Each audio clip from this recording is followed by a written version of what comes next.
kalau berbicara orang membela yang benar. Atau paling tidak, orang yang mau untuk seturut dengan siapa yang membela. Tapi hari ini ada kabar gembira, ada kabar yang berbeda. Yang menarik, saudara dan saya, Bapak Ibu dan saya bukanlah orang yang benar. Kita orang-orang yang tidak benar, kita orang-orang yang berdosa.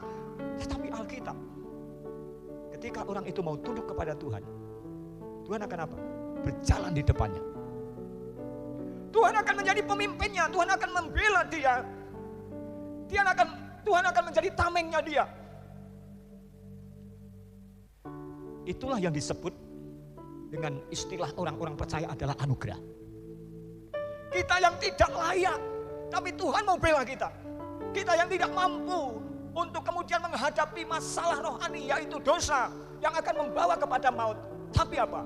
Tuhan kemudian datang menjadi manusia, disalibkan, mati, dikuburkan, bangkit, dan membawa kemenangan. Karena membela siapa? Membela Bapak, Ibu, dan saya. Amin. Betul enggak dalam sejarah umat Israel bahwa Tuhan itu memimpin dan membela umat Israel? Contoh, ketika bangsa Israel diperbudak oleh bangsa Mesir, siapa yang kemudian menuntun keluar dari perbudakan itu? Tuhan. Siapa yang membela adalah Tuhan. Ketika bangsa itu berjalan dan kemudian menghadapi Laut Tiberau, kemudian tongkat Musa atas izin Tuhan membelah laut itu, dan bangsa itu berjalan seperti di daratan dan dikejar oleh prajurit-prajurit dari Mesir. Tapi kemudian apa? Prajurit-prajurit itu tenggelam dan bangsa Israel selamat. Siapa yang menjadi pemimpinnya adalah Tuhan.